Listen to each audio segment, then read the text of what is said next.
do the technical and we started the recording. Cool. So, welcome everybody to our webinar on Wintershall Dea, Germany's biggest oil and gas company. My name is Sonja Meister. I'm an energy campaigner from Urgewald, and I will facilitate this meeting today. We will explain you today why we called Wintershall Dea one of Germany's biggest climate villains. And we are happy that you joined us today, since there's still many people who barely know the company. And there's a lot to know about this company. And we want to use this opportunity today to shine a light on a couple of the activities. And I'm really happy to have here as speakers today Louise Wilson, who will tell us more, especially about their Russian business and the links of the Russian business with war crimes in Ukraine. Then we have Andreas Randoy from Greenpeace Norway, who will tell us more about their production in Norway and especially in the Arctic. And Esteban Servat from Argentina, who's really involved in the frontline struggles there and will tell us more about their fracking business in Argentina. So I hope we will have an exciting round. It's only a start of it because, as I said, there will be even more. So we hope to make it a webinar series and even continue next year. And I will now, as a start, give you a quick overview about what the company is, what they are doing, and why we assume they are a big climate villain. I will share my screen with you. So I hope you can see it, right? Good. So who is Wintershall Dea? A quick overview. If we look at the company, first of all, it's good to say who the owners are. The company is owned by majority by the German chemical giant BASF. They own about 72.7% of the shares of the company. The other owner is Letter One, that is a company of Russian oligarchs who are mostly on the sanction lists, and they own about 27.3% of the company. Wintershall Dea, as such, is Europe's biggest independent exploration and production company of oil and gas. Independent because they are not listed on the stock market yet. They are also Germany's biggest gas and oil company. I will start very shortly with looking at their Russian business, but I won't take it too long here since Louis will tell you more about it. What's really important is if you look at the first 9 months of this year, that you can see they made profits of about 1.3 billion euros in Russia with the production of oil and gas. That's 5 times more than last year. And this is 5 times more in a year where we had the war in Ukraine. They're really a lot exposed to Russia because nearly half of the oil and gas is produced in Russia. And they paid a couple of hundred of millions of euros of taxes in Russia. Very important is also a link in between their gas condensate production in Russia and jet fuel that is produced for fighter jets. But that's the story Louise will tell you more about, just to point it out at the beginning. Then very important also to know, BASF and also Letter One already have planned an IPO of the company 2 times. IPO means that they want to have initial public offering. So they want to sell the company on the stock market so that other people would take over the capital and ownership. They had to stop the last time shortly before the invasion in Ukraine because of their high exposition to Russia. Now it's interesting because they're currently under hard pressure to kind of give up or split off the Russian business. because an IPO is impossible as long as they will continue the Russian business, as long as we have a war in Ukraine. But in recent interviews, they said they still want to have an IPO. It might not happen within the next 6 months, not in the current structure, but there's a certain risk that as soon as they would split up the Russian business, they might do an IPO. And that's also a big issue and might be the biggest fossil IPO in Europe. That is still a threat to come. Their business is clearly not in line with 1.5 degrees. You might have heard of the IE net zero scenario that says that you shouldn't develop any new oil and gas resources if you want to stay in line with 1.5 degrees. The only exception are projects which are already committed by the end of 2021.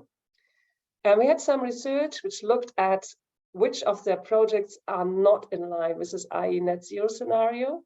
And that's an overshoot of more than 73%. So nearly impossible for them to stay in line with 1.5 degrees. And they are clear expansionists. They are also the fourth biggest producer worldwide in the Arctic. And in 2021, they produced 56.5% of the gas and oil in the Arctic. That's partly here in Norway, where you see a picture of a site near their production sites in the sea. And also a lot comes from Russia, where you can see here Achim Gas. That's the joint venture they're having with Gazprom, also in the Arctic. Also, nearly 100% of their revenues come from oil and gas. They don't own a single windmill. They don't have any solar projects. They don't even have set any targets to reduce their dependence from fossil fuels in future. So they're completely set on gas and oil. And I will tell you a bit more about what they think might be solutions later.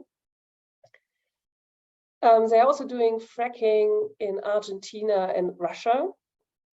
Fracking is extremely harmful. As you know, chemicals are pressed with high pressure under the earth, pollutes groundwater, causes earthquakes, pollutes the air, depletes water. I will also not tell you much more about it because Esteban will talk especially about their activities here in Argentina, in Vaca Muerta. But they're not only doing fracking in Argentina, they're also doing it in Russia. And I just showed you that picture of Achim Gas. That's another site where they, for example, use fracking. They're also involved in a number of high-risk offshore projects, partly in Norway, in the Barents Sea, where I think Andreas will tell us more about it. And I also put you here a picture of Vega Playada, that's the world's southernmost production platform that's offshore near Patagonia. Also to have a regional example from Germany, they are producing crude oil in the Barents Sea National Park. And I just applied for new oil drillings and they asked to produce here until 2069 a number which is not in line with any of European or global numbers of when we should have phased out oil and gas. And it is in a very ecologically sensitive area. The Barents Sea National Park is an area with a huge importance for bird migration and a World Heritage Site. Then, the company is also facing a climate lawsuit in Germany. Deutsche Umwelthilfe has sued them. And they demand that they bring their business and especially their gas and oil production in line with their remaining Paris budget. But that would mean that they wouldn't be able to develop any new gas and oil fields from 2026 at the latest. With other words, that would mean an end to their business model. What are the solutions that Wintershall Dea says? Because for sure, they also claim that they are progressive and green and so on. First of all, they have massive methane emissions because, as you know, gas consists mainly of methane and it emits during production, transport, and when it's finally used. They have really high targets where they say how they would reduce methane emissions, but they don't show any concrete measures how to do it. So it's just on paper, I would say. As solutions, they mostly propose carbon capture and storage, CCS. They have projects to store it under sea, projects to transport CO2 from other countries to Norway, to store it there. Just to keep it short, CCS has been named as a solution by the oil and gas industry for decades, but it had been technically, economically unfeasible for decades too. And so far, we can't see that it's going to work out. They also talk a lot about hydrogen, but what they mean is blue hydrogen. So it's hydrogen which would be derived from fossil gas. And many studies show that this even causes more emissions than the direct use of gas. So this was a very short overview. We will also share a briefing with you. And I will now hand over directly to Luis. Luis is a senior campaigner from Global Witness. And he works a lot on the companies who still kind of finance or fuel the war in Russia. You have exposed many scandals, and you will tell us more about what Wintershall Dea is doing in Russia and what the latest big scandal in the media had been. So Luis, be welcome. I will now stop my screen sharing and hand it over to you. Great, thanks so much, Sonja, and thank you to everybody involved in organizing this conversation. There are many aspects of Wintershall's business model that we'll go into today which are outrageous or scandalous, and certainly their Russian exposure is high on that list. And so today I'm going to focus on the more unusual aspects of Wintershall's relationship with Russia. It's perhaps one of the most unusual relationships that a European company has with Russia at the moment. And Wintershall finds itself uniquely exposed amongst all Western fossil fuel companies to Russia. And that's really because of a fundamentally bad bet that Wintershall made many years ago. And of course, we know that fossil fuel companies like Wintershall like taking risks. They have a lot of money to play with, and sometimes these executives take big bets. And Wintershall took perhaps the worst bet of all. And I think, as we'll see over the course of this conversation, they will eventually be made to pay for this mistake. But that moment of reckoning has not yet come. And it really started for Wintershall in Russia 30 years ago. So the company has been active in Russia for a long time, and has been seriously involved in the extraction of gas and gas condensate for nearly that entire period.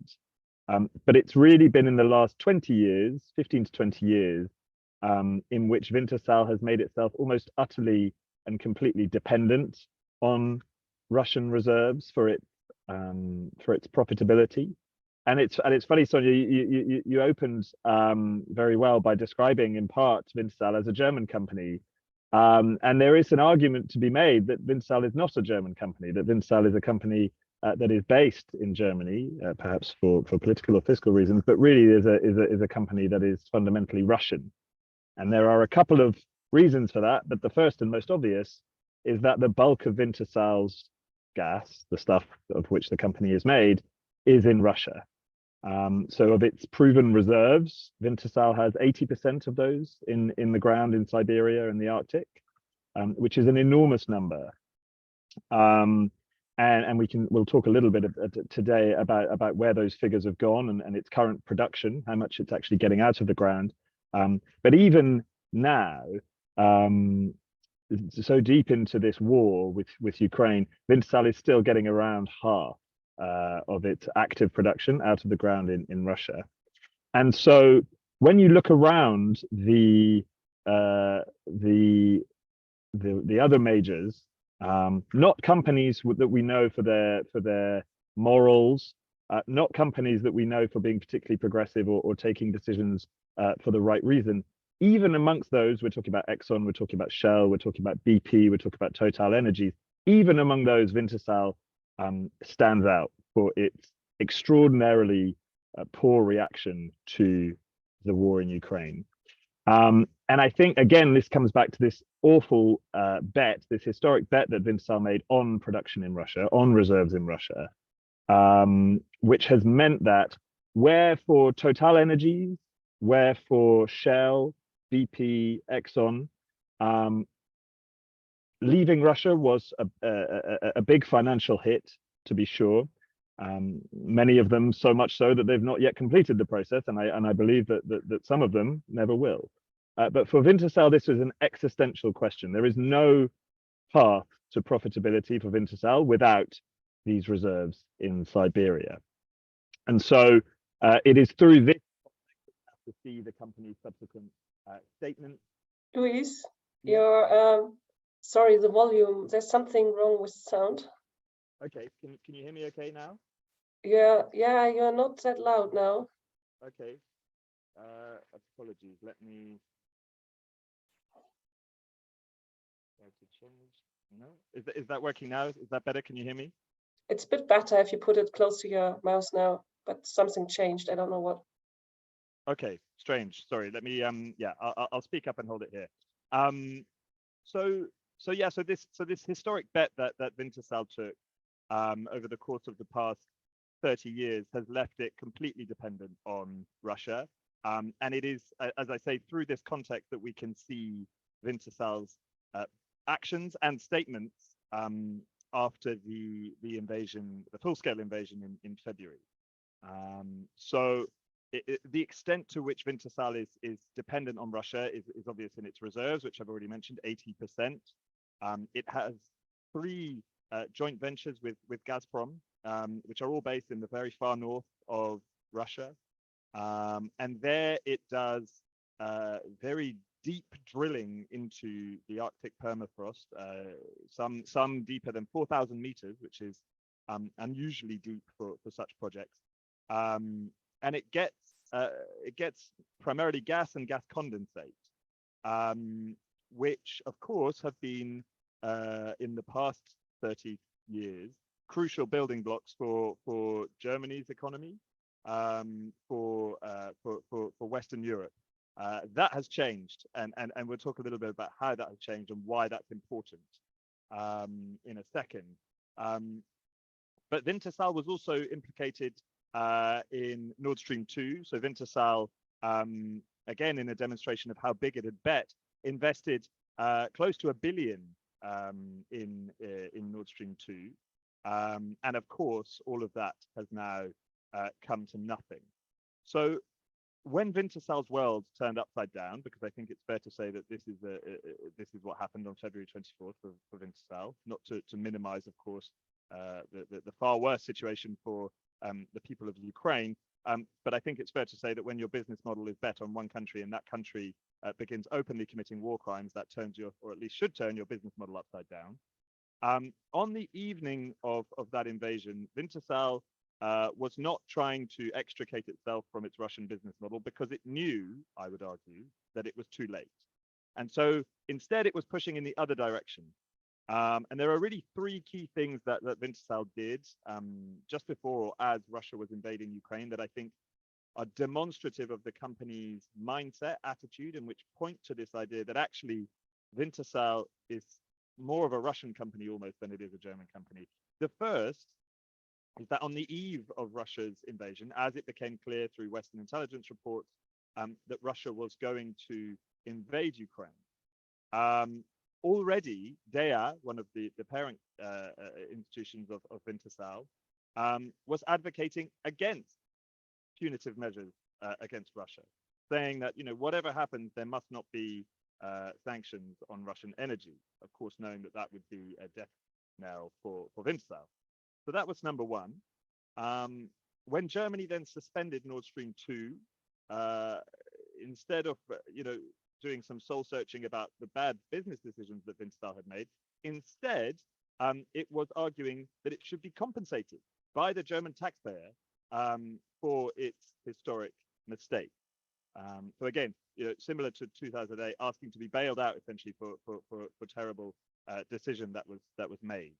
And finally, and the most damning, the one that perhaps the company itself, Wintershall, would laugh off or brush away, but to me speaks volumes, is that, and it's still on the website, everybody can check it out today.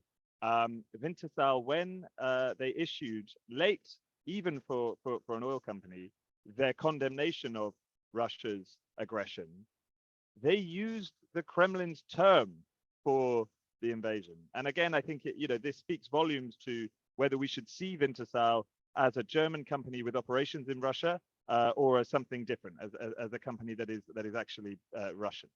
And they used the term military operation when describing what it was that Russia was doing, which is not something that you'll read in any of the other press releases from BP, Shell, Exxon, Total Energies. And that's because the audience for Wintershall's communications is a little bit different. The audience for Wintershall's communications is further east, is in Moscow. And so that is also something that we have to bear in mind. So where do we stand now, Wintershall in Russia? Well, of course, like every other oil and gas company, revenues and profits are sky high. So as Sonja mentioned, 1.3 billion in profits from Russia this year. And as I mentioned, 50% of Wintershall's production this year globally, a company that produces all around the world, 50% of the hydrocarbons that Wintershall managed to get out of the ground this year came out of the Russian Arctic. Where else do we stand? So clearly, one of the justifications that Wintershall gave for remaining in Russia, for continuing to produce these hydrocarbons, this gas in Siberia, was that it was necessary for Europe's energy security. This is a phrase that we're starting to hear a lot from these companies. Sadly, for Wintershall, that excuse is no longer plausible, because, as we all know, Russia very predictably, through the course of this year, has slowly turned off the taps, to the extent to which that, and this was just released a couple of days ago, November's totals were the lowest yet from Russia, gas flows from Russia. And so we are at less than 20% of last year's flows from Russia into Europe this November. And so really the excuse that Wintershall gave, that this was about Europe's energy security, doesn't pass water anymore. So it'll be interesting to see how the company evolves that. But another reason, as Sonja pointed out, that the company in Russia can no longer use this excuse of Europe's energy security is the fact that its production has now been linked with the Russian military. And it reflects another sad fact, that it is not possible, and I think anybody here would have seen this. It's quite surprising that the CEO of Wintershall has taken so long to see it himself. It is not possible to produce such large quantities of fossil fuels in Russia without being complicit in Russia's war on Ukraine. And that's something that Ukrainian officials have made very clear. That's something that they've been warned about throughout the past 10 months. And yet, when they were confronted with the findings from a joint investigation between Global Witness, the Spiegel and ZDF, which linked the gas taken out of the ground by Wintershall with Russian war crimes committed against Ukrainian civilians, including a March 3 attack on Chernihiv, which killed 47 people who were queuing for food, that Wintershall seemed surprised by our findings. They hadn't bothered to check, actually, whether their gas that they were selling to Gazprom was being used by the Russian military or was ending up in the Russian military in any way. Now, we believe that the link is clear, and that it is up to Wintershall to prove and to make sure that their gas, if they are going to continue extracting it in Siberia, is not ending up in Russian warplanes, is not literally fueling the attacks against Ukrainian civilians, which we continue to see on an almost daily basis. The company's not able to guarantee that. For us, the supply chain link is very clear. We have very detailed, very granular data on commodity movements inside of Russia. And we've seen a big increase of gas condensate, which is a liquid similar to oil, which is produced by Wintershall. That gas condensate is now moving increasingly in large amounts from the north of Russia, Siberia, where it's pulled out of the ground, and the west of Russia, and the border of Ukraine. And from there, we've been able to trace shipments to air bases where Russia is flying its attacks into Ukraine from. And we've also seen enormous increase in the amount of diesel that is being shipped. So Wintershall is clearly complicit with the actions committed by these fighter jets. It is clearly complicit with the Kremlin's war because of the many billions of euros that it has paid into Russia's coffers over the years. And so I think the question for us, I guess, today is what should we do about it? You know, some people here have some experience of advocating, of engaging rather with Wintershall. I think it's clear for many people here that because this is an existential matter, Wintershall is not going to give up its profit unless it is made to do so. That is my belief. That is the belief of Global Witness. And so we are not bothering to engage directly with Wintershall. Rather, we are going to the German government. And we've actually seen, since the publication of this report, which was published last month, the German government actually standing up and getting interested in this. So officials immediately held talks with Wintershall after the report was published, proving this link between Wintershall's production and the Russian military. And what we've also now seen is a push from both Ukrainian civil society, German civil society, to, regardless of whether Wintershall will pull out of Russia, which it seems clear it will not, the German state can and has the power to redirect those profits, to tax any Russian profits made by Wintershall at 100% and redirect them to the reconstruction of Ukraine. And that is a clear moral case, but it also makes sense for the German taxpayer. The German taxpayer will have to fund the reconstruction of Ukraine in some part. That much is clear. And the more that Wintershall is fueling and funding the war through its payments to the Kremlin's coffers, you are prolonging the war, and you are also deepening the eventual cost for the German taxpayer. So the quickest way to end this war, of course, is to stop producing and trading Russian fossil fuels, is to stop buying Russian fossil fuels, and therefore to stop funding the war. And the money that has already been made, which Ukrainian campaigners have called blood money, and rightly so, must be redirected to the reconstruction of Ukraine, both as a moral point, but also as a point of expediency. So, you know, I'm personally really excited to hear the other amazing campaigners that we have speaking today, because you know, my familiarity with those parts of the world is not, Wintershall's model in those parts of the world is not so strong, but I'm certain that there will be similarities in some of the hypocrisy that Wintershall has displayed, and in the aggression and the disregard for human life that Wintershall has displayed.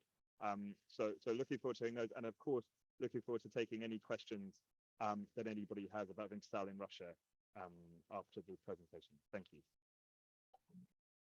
Yes, thanks a lot for sharing this, and I'm sure people will have questions. We will have a collected session for that afterwards. Or Oleg, is it straightforward? Yeah, the question is, there were reports that German government was in some kind of talks with Wintershall, which was reported on 7th of November. Are there any known details on that? What is the format of these talks, and what is being discussed there? Sonja, so I'll just take that quickly because it is relatively straightforward. The truth is that we don't know exactly what the German government has said to Wintershall, but from our conversations with officials in the Foreign Office and the Chancellery, we do know that they are conducting what's called an internal inquiry into this. So there is a fact-finding mission of sorts going on to establish the facts of this case, whether Wintershall's production is indeed fueling the Russian military. And we were told, you know, as close as they would get, and this was not, you know, public comment, there could be, if that investigation finds wrongdoing, there could be a public inquiry. So it could become a public investigation. But as of yet, the shape of that is uncertain. So we need as much pressure as possible on the government in order to make sure that they take this seriously. And any pressure from the Ukrainian side, and especially the government for sure, is welcome. Good, that was a direct question. I think it would be okay, but we can also have a collective round of questions later. So if you're fine, I would first say we continue with our next speaker. That's Andreas Randoy from Norway. He's working as a climate and energy advisor for Greenpeace Norway. And he campaigns especially for a just energy transition away from fossil fuels, and especially also getting away from fossil fuel production in the Arctic. So Andreas, I think we are happy or very excited to hear what you can tell us from the Norwegian side and Wintershall Dea's activities in Norway. Thank you, and thank you for inviting me, and thank you also to Louis for that presentation. I mean, I think it's really telling that this, I mean, this is a huge story, but it hasn't at all broken in Norway, even though Wintershall is a large actor. Norway initially threw out, I think it was 2 companies directly tied to Russia, but Wintershall has managed to sort of seem like a non-Russian company. So I hope we can look more into this and reveal those ties. So what I'll be speaking about today is Wintershall Dea's activities in Norway, and especially in the northern areas of Norway. So I work as energy, climate and oil campaigner here for Greenpeace Norway. Oil is something that we've worked on for a long time, and I think we're going to do that for some time going forward. And the Arctic is really where the battle has gone. So this is an image of the Træna Reef. It is a coral reef outside of Norway. In fact, it's the world's largest cold water coral reef. Here in Træna, we find about 1,500 independent coral reefs. Some of them are over 7,000 years old. And this area is one of the areas that Wintershall Dea is threatening by drilling for oil and emitting harmful chemicals and also physically polluting the area. Another area that Wintershall Dea is threatening in Norway is Bear Island, which is this picture. So Bear Island got its name in, I think, the 1500s when some explorers came and found polar bears on the island. And this is an area roughly 300 kilometers north from the northernmost point of mainland Norway. And this is also a biodiversity hotspot, especially for seabirds who stop here and hatch every summer. So I want to give you some background on the Norwegian oil and gas industry. Norway is Europe's largest fossil fuel producer by far, especially now that Russia is being phased out. And this has a lot to say for Norwegian emissions as well. So every year, Norway emits about 50 million tons of CO2, but the oil and gas that we produce every year becomes roughly 500 million tons of CO2. That makes Norway the 7th largest exporter of CO2. Per capita, we are, I think last year, actually the #1 country in per capita scope 3 emissions. So that's exported emissions from oil and gas and coal. And Wintershall is certainly a part of this trend of Norwegian or oil companies operating within Norway and limiting climate action.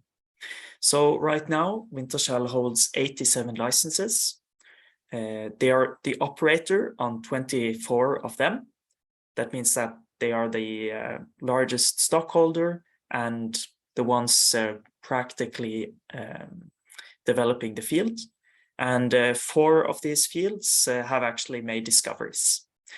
And they are active both in the North Sea, the Norwegian Sea, and the Barents Sea. So what these numbers show is that Wintershall is exploring a lot outside of Norway, but they haven't actually been that successful, I would say, luckily. For instance, when they explored in Trænarevet, they did not find enough oil for that to be profitable to extract. And the same also with the northernmost oil licenses. But some of them have been successful and they have made some discoveries. And there is no real indication that they're going to halt this exploration going forward. And I want to always remind people that when we talk about exploration licenses, we are not talking about shutting off oil tomorrow. On average, it takes between 10 to 15 years between you make a discovery and you can start producing oil. And an oil field would typically last for 20, 30, 40 years. So if Wintershall makes a discovery on one of these fields today, they might start production in 2035 and go on far beyond 2050 when we are supposed to be in a net zero emissions economy. So clearly, this activity is in violation of the climate goals. And we also heard this recently from the IEA, which said that all new oil licenses handed out after 2021 are in violation of the 1.5-degree goals. So in particular, Wintershall has also gotten a reputation in Norway for being involved in especially controversial projects, both in the Arctic and otherwise. And overall, Wintershall contributes to 80 million tons of CO2. That's number from 2020, but this year's number is quite similar. And most of that is from scope 3. So again, that is actually more than all of Norway combined. I already mentioned the Trænarevet, and I think this is important to note because it was most Norwegians' first impression of Wintershall Dea. Before this, they had been quite anonymous, not really an operator on any especially large or controversial field. But this is an area known to most Norwegians because it is just look at the pictures. These are beautiful areas, and we have a large and quite sustainable fishing industry in Lofoten in this area. And many of the areas around here are protected from oil drilling, but not this exact area. And what made it even more controversial was that when we went into the impact assessment that Wintershall Dea had made, we found several flaws. We found that they would use harmful chemicals, and that their spill analysis showed that if there was an oil spill, this would impact the coral reef extremely.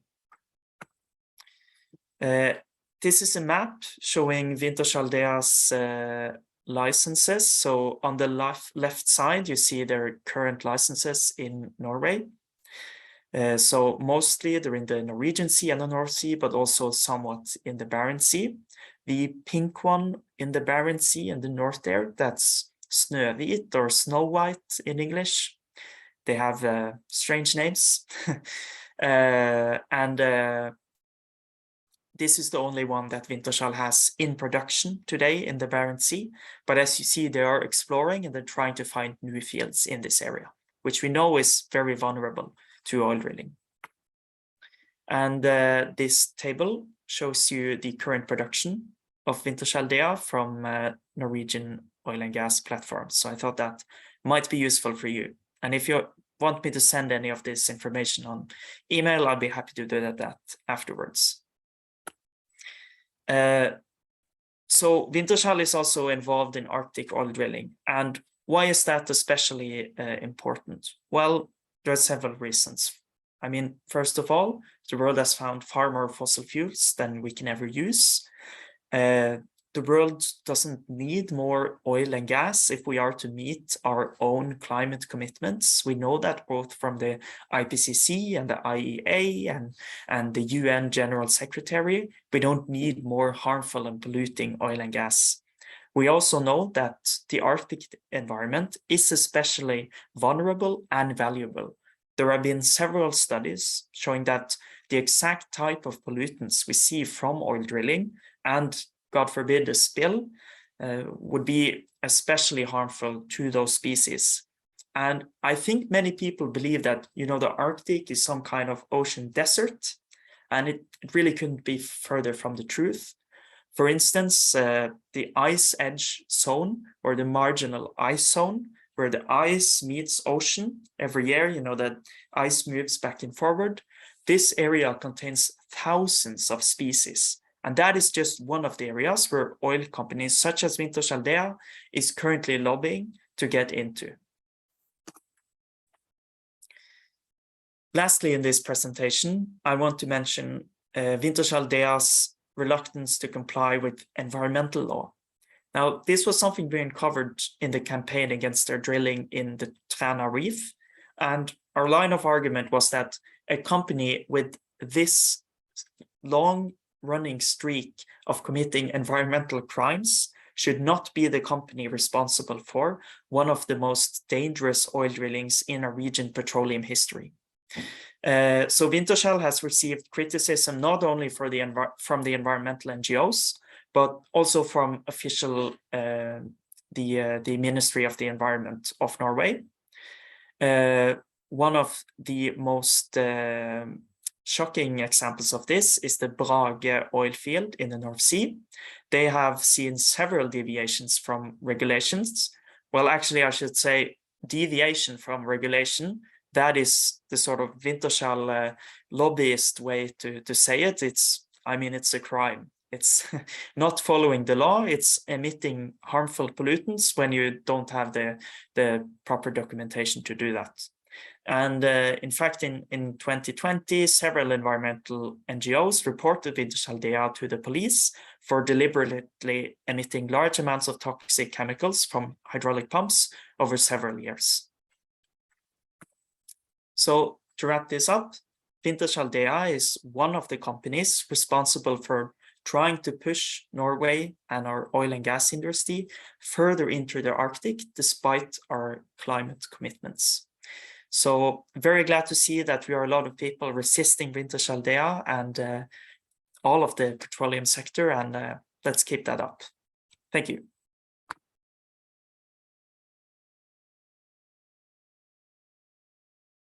So thanks a lot, Andreas. I think this was a great overview about what they're doing in Norway, and also how much they are a kind of reliable environmental partner.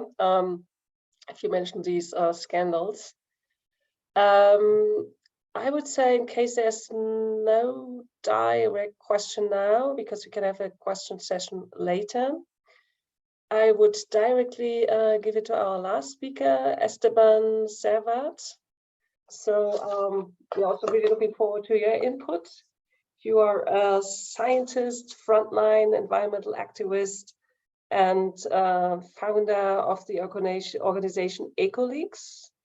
And I know you have really helped to build massive local resistance against the production in Vaca Muerta in Argentina.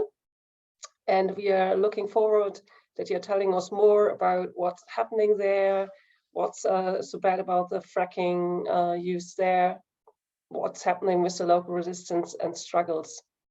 So Esteban, I hand it over to you.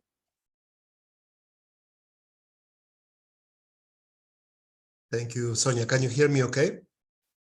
Yeah, thank you, Sonja, Diego, Andy, for organizing, for inviting me. It's great to be here. Great to see a webinar taking place around the biggest fossil fuel company of Germany. As Sonja was explaining, I come from Argentina. I come from Vaca Muerta. Vaca Muerta is a major carbon bomb, climate bomb for the planet, which will emit nearly or more than 50 billion tons of CO2.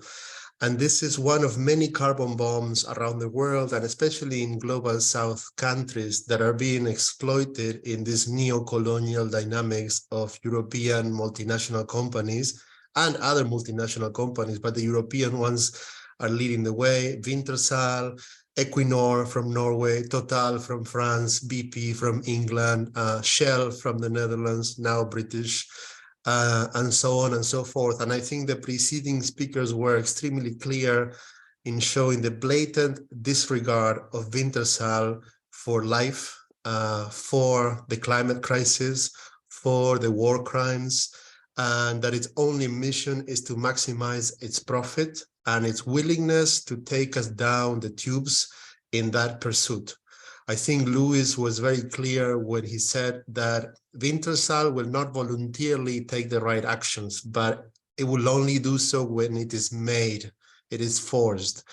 And I think that's something that really resonates with me, because even though I am a scientist, I come from science, what activism has shown me, has taught me the last few years, both fighting in the global south and in Europe, since I came a little over 3 years ago, because I had to flee Argentina because of intense persecution, death threats, criminal cases fabricated in a weaponized justice system that is used to silence and persecute activists. What I have learned is that we will only win this if we can build power. This is not a matter of the truth. This is not a matter of science only. We know we have the science. We know the truth is on our side, but these people are not following the science or the truth. They know it, and they actively undermine it. They're funding fake science. They're funding misinformation, and they will do whatever it takes to continue to perpetrate their profits, to extract the last drop of oil and gas from the earth, whether it be the Arctic, whether it be Vaca Muerta, whether it be Siberia, or anywhere they can. So they are literally waging war on humanity. And I think we as activists, also NGO campaigners, and anyone here, we need to really come to the understanding that there's a war going on, not because we want to, but there are people waging war on us and waging war on humanity. And no war has ever been won without a strategy, without strategic approach. And I think in the climate movement and elsewhere, I think we need to start thinking of strategies a lot more, and how can we build power from the bottom up. And I think that's what I can contribute to this webinar the most of, is from a grassroots perspective. What we have been doing for the last few years is to build power, to start bringing movements together, workers and climate activists, indigenous and other social activists behind a common cause to target these multinational companies. A bit over 2 years ago, we started the campaign in Germany, Wintershall must fall. I will share with you a little video of 1 minute now, and I will send some links to longer videos of some speeches there, including from a great Mapuche indigenous activist that we did the actions in Berlin. And, you know, when I arrived in Germany, I was surprised. Nobody knew Wintershall. And I was going to give talks to groups of activists in Berlin, Hamburg, and elsewhere in Germany. And they were looking at me like, what are you talking about? You don't know Wintershall, your biggest fossil fuel company. And they're doing this in Argentina and this and that. And then people began to, you know, they were surprised. But it made me wonder, why is it that the largest economy of Europe, a climate movement, needless to say the general public, but the climate movement of the biggest economy of Europe doesn't know the name of its own biggest fossil fuel company. So I think there's a lot behind that. I think there's a lot behind the invisibility of Wintershall, and I bet you they're putting a lot of resources in staying invisible. When we did the action in Berlin, it was hard to find them. The biggest city, the biggest company in the capital city of Germany only has a small office with an invisible, you cannot even see, there's no name on the building. And there only has a tiny little name next to the bell that you almost have to go, unless you know, you will never find it. So I think they're hiding in plain sight, and it's our challenge, our task. And I think it's a great thing for this webinar to be doing this, to get them out of their invisibility, to remove the veil that is covering them. That's a big first step. And then the other next step that I think we should take is support grassroots building of power, of actually putting pressure on the streets, because I don't think it will be enough. All the important work, like for example, the one that is being done by the preceding speakers here, is not enough unless we have power on the streets.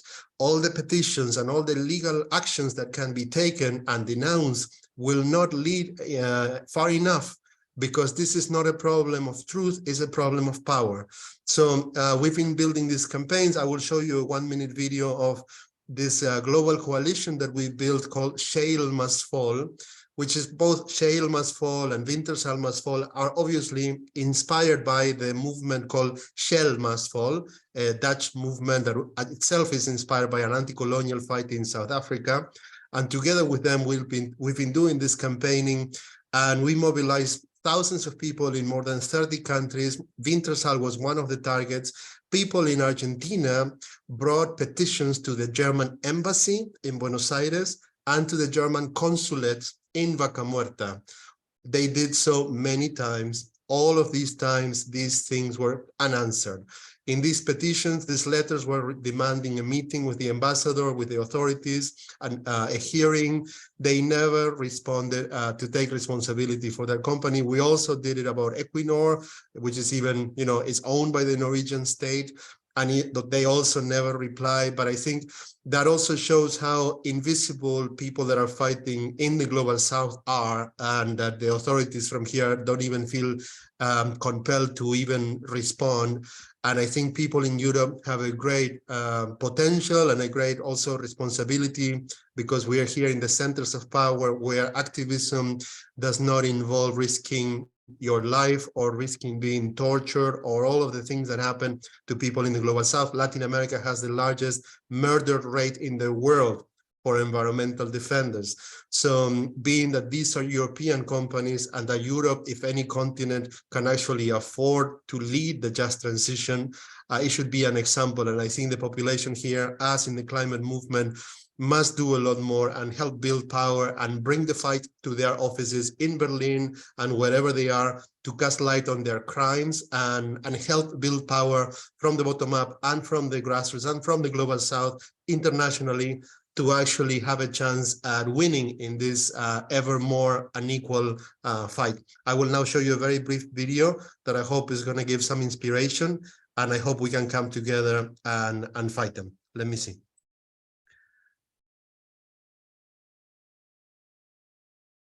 We are coming together, connecting the global south and the global north. This is what it looks like to fight for 1.5.